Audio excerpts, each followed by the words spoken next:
Welcome back to the Torque Test channel. We're not messing around with this one today. We're really gonna get after it with this build. This is raw tungsten, a couple of tungsten bars. And what's probably not being well communicated across the camera right now is A, how much these cost if you're not familiar with tungsten, but mainly for today's purpose, B, just how much these things weigh. They're heft in the hand. It's strange for your brain to rectify the info your hands are getting in, the info your eyes are seeing when looking at something like this. It almost feels like there's fishing wire pulling on each of these with a weight on the end of it. That's almost like how your mind tries to explain feeling these until you acclimatize to it. It's like if these were solid gold, but believe it or not, even heavier than that would be. For years now, we've been making videos driving into the principles behind how impact wrenches work and why the ones that are so effective are, like from a design standpoint. Our viewers have often commented, you should make a tungsten or tungsten carbide hammer, the hammer part of the hammer assembly in an impact wrench. So today, at least from a practical standpoint, after a lot of trying and wrapping our heads around how that would be actually possible instead of just science fiction, write it down and camera magic it to life, we did it. The reasons viewers want a tungsten hammer is because it's heavy. And that's half of the force equation with mass and acceleration for making a big boom happen each time the cordless tools motor swings this thing around. We've been in the past focusing a lot on speed because it's fun to strap high RPM engines to an impact wrench and spin that OEM hammer assembly much faster than it was ever designed to. But these assemblies are complex examples of manufacturing, so we've not dabbled with making our own to pump up this mass side of things. We're both space constrained in where the hammer will sit. Also, these are rock hard hammers that won't last long if you make your own out of just chromoly or something. To that point, making it fully out of tungsten to increase its mass, well, on its face, that's also not totally possible long term, as tungsten as an element is more like a mineral, like a rock, than a steel alloy with ductility, meaning tungsten or tungsten carbide, like carbide cutters, would shatter if you made a hammer out of them and used it to hit things bluntly. While this is uber hard, options like these are more often shown in the Mohs hardness scale for minerals, like against diamond. To introduce tungsten to our hammer assembly here, Milwaukee's latest Gen 3 half-inch high torque, we're going to have to do another route. And why is this all worth the trouble? Well, it's probably not. We're just obsessed tool geeks, but more like, why tungsten? Well, it's not for its hardness, which is just an unfortunate byproduct for us. It's its mass and mass density. Steel and its alloys are all around 7.8 in density. That's grams per centimeter cubed, but we'll just call it for our purposes a 7.8 or 7.8 times the density of water. Water, which is what an onion is mostly made out of, for example, as a visual representation here. These two small tungsten rods are 606 grams, 1.33 pounds, while this much larger onion is 235 grams, or about half of a pound, because it's less dense. On this scale, where steel is a 7.8, an onion is about 1.1, aluminum, known to be less weight than steel, is just 2.7, and brass, which many people notice is heavier than steel when picking it up, is 8.5 compared to 7.8. Tungsten carbide, which some people might use as weights for their density, is 15 to 16 in density. This isn't tungsten carbide though, this is raw tungsten, which we chose because this, my friends, is a full 19.3, so it's heavier, or denser, I guess, than any gold jewelry even equivalent of its size. I mean, if this is 125 grams, it would take 30 of my kids' toy cars to equal these. Okay, I think you get it. They weigh a lot while not taking up a lot of space, which is just what we need, but yet can't make a full hammer out of this stuff, as it would just become a bomb and blow apart. And because you basically sinter this stuff, which is hundreds of tons of pressure on powdered tungsten that liquefies it into shape, and no one has an impact wrench sintering mold that I know of. So time to make some slugs of this stuff and shove them into this hammer to bump up its mass for the same size to fit into the same tool. If you've never drilled into an impact hammer before, especially on cordless for how they work, well, that would be basically all of you I'm talking to here, because drilling into this is not super possible, even with a cobalt drill bit and a lot of pressure from the drill press. It's barely even leaving a kiss mark here. So we employed the professional help of Hill Precision Tool in Mills River, North Carolina, who specializes in machining into uber hard materials to do some carbide on carbide crime and mill into this hammer in order to accept our own carbide alterations or additions. If you've never taken apart a spring clutch hammer assembly, it's not always a walk in the park. In fact, some of these just don't come apart once assembled. Tighten the vise more, please. Tighten more? Yeah, more. People talk to us often about wanting a thicker washer in the base of these to increase that spring tension, but these are all so close in tolerance to fit these retaining ball bearings in that you'll not always be able to get them back out when pushing this assembly back together to scoop it out. If this fully compressed spring was any thicker from shimming, you definitely wouldn't get one out. All right, with this hammer off of the hammer assembly to send it off, let's get to making this impact looking the part. You see this hammer alone is about to become worth several, like a handful of these M18 high torques once it's finished, like the investment in it. And then it's gonna be all buttoned up inside of this stock looking Milwaukee. So while its internals are at the spa, let's give this tungsten hammer tool a makeover with a more tungsten-like finish by turning the tool black. This started by taking this home for use of the stove I'll be needing, and of course some free labor. It's a generational thing, gotta get your labor out of them while it's free. Plus he just loves washing tools. Next step is to add hot water, and then RIT dye, which is used on a lot of materials, often textiles, clothing. It works on plastics, not all of them, but nylon like this one, it does, requires 140 degrees Fahrenheit to get it there. So if you're not doing this while on the burner, starting with like 170, 180 degrees or so water that will cool from the dye and the stainless base in here, probably a good idea. Also including the tail cap and cooling blades in this one, because I've seen these black builds put together and the backside is still red. And that sticks out sort of like a baboon by the looks of it, a bit odd. You could use 2 bottles of RIT dye to make sure that in an hour she's going to be done, or in my case had to add some more boiling water and then later reheat this black mixture once in a pot for it really to take with 1 bottle. And here we have one side quest complete. If you leave them in long enough, should look black as night, like flipping the dark mode switch on your red tools. If Batman had cordless tools in his Batcave, they would look like this.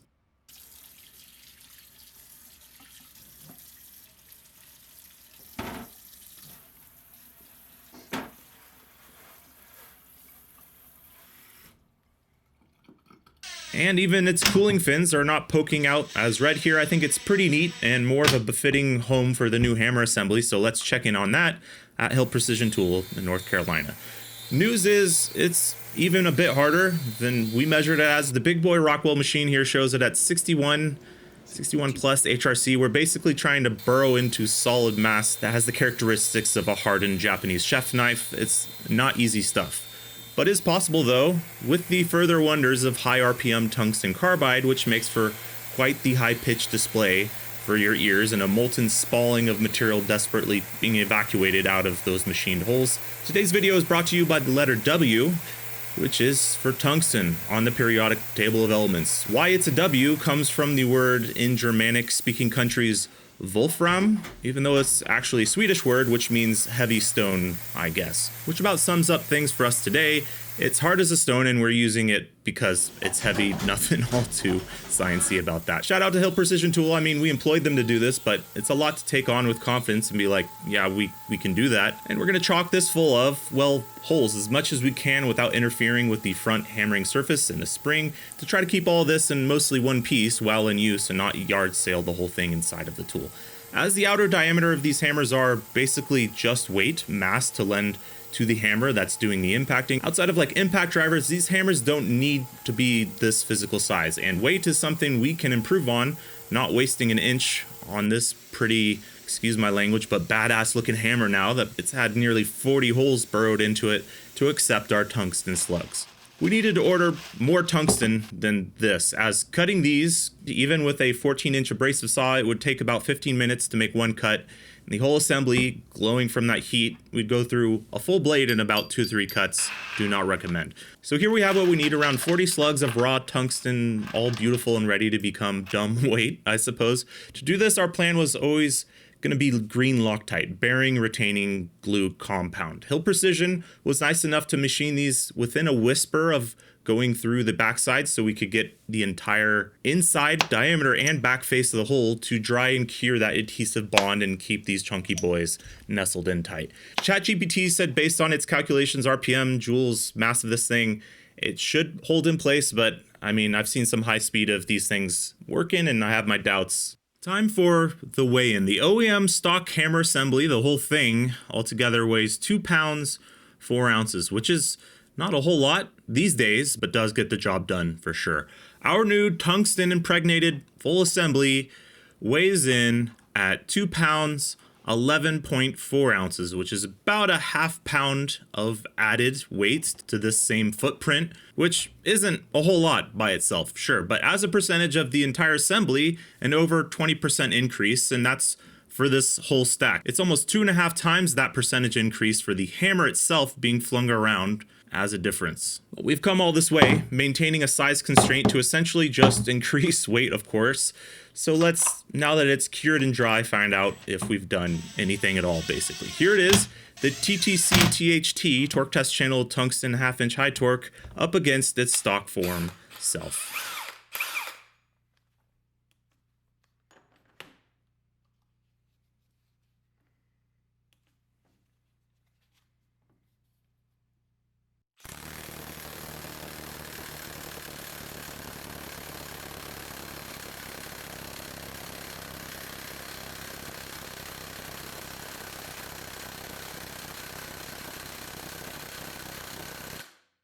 905. That's pretty good, believe it or not, as we have to expected this to make less if it didn't come apart, with this bog standard battery, the XC 5.0, having to spin up a much higher mass. You see, this tool is rated differently with an XC 5.0 than it is with a 6 amp hour forge, which means even out of the box, their own tool, that motor would prefer to have more juice to get that hammer spinning just right. So we're already on the right track for when we need to do just that, and that's this, the 6 amp hour forge. Let's see it.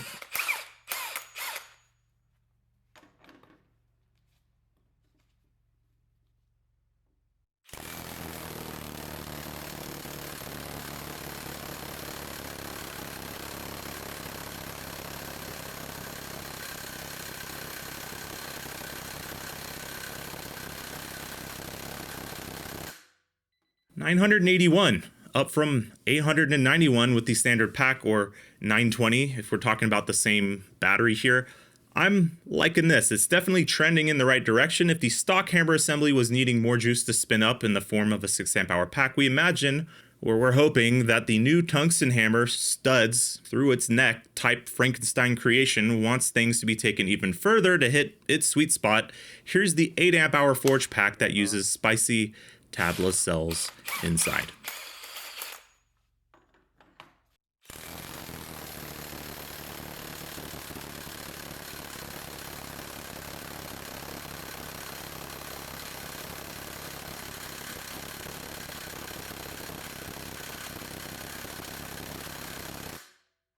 $1,071. Now we're talking. Let's be real, you guys are watching a fully finished, put together video here, so I mean, you have a rather good chance that you're going to be seeing some stuff probably work. That's definitely not the case going into these for us. It's not a given that our harebrained ideas like this do anything. The tungsten slugs could just fly out after 1 second of impacting, or just not do much of anything. Sometimes we buy a bunch of stuff and build something and it does a whole lot of nothing, and that goes into a big folder of mistakes. So yeah, gains like this are encouraging to see, pretty cool for me. All right, 12 amp hour forge is last up. It's the only place to go from here. This tool has been getting rather hot from this exercise, hotter than usual during this whole process. I think spinning up this much more weight than it expects to have is probably rather taxing as a request, and initially this isn't going to hit hardly any extra over the 8 amp hour, which, I mean, that just sounds unacceptable to me. So the trick was to, and this is hard for a kid in a candy store situation,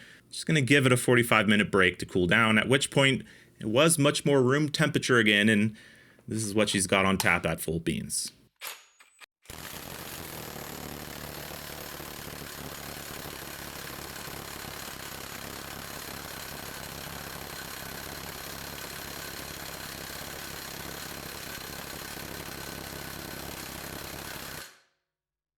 That's what I'm talking about. Heck yeah. 1,122. Yeah, pretty stoked on that, because that is the highest a 1/2 inch has made from anything retail. Like, coming out of anything you can sort of buy 1/2 inch high torque the world over. That's a new channel record for us. You love to see it. It might not seem like a lot over the stock form for you, just looking at this with a 12 amp hour forge at around 1,000, but numbers north of 1,000 are pretty hard fought for and difficult to come by. It also has to sort of make up for lost ground in these runs as well. I'm sure you could tell across the tests you've been seeing the tungsten TTC impact is lower RPM and lower IPM, that's impacts per minute, on any of the batteries as a result of some now more front heavy action going up front. So aside from early decent gains from initial heavier hits, it falls behind a bit and has to make that up and pass up the stock tool, which is able to do at the top. Once a bolt or nut is uber tight or stuck, each hit being much heavier and harder will get you further than hitting it more often now, and that's where we see gains, as you might expect from a physics standpoint. That's pretty cool to see it all come together like that. Let's check in on this tungsten honeycomb of a hammer.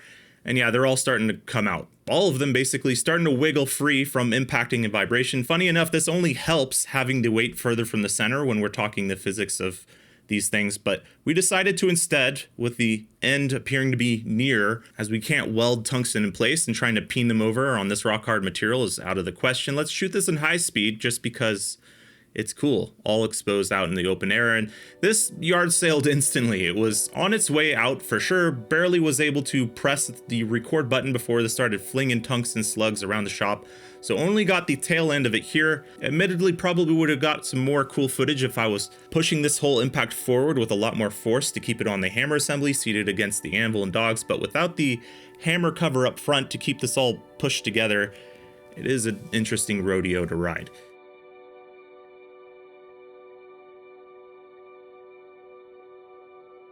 These are the parts that have been located so far. The hammer cover may have been doing double duty here, and that inside wall stopping the tungsten slugs from poking out even further and flying off, but it'd eventually be a battle of weight improvement versus friction, with enough of those scraping up on the inside wall. Altogether, this thing's a hoot. Awesome machined components and some pretty sweet gains too.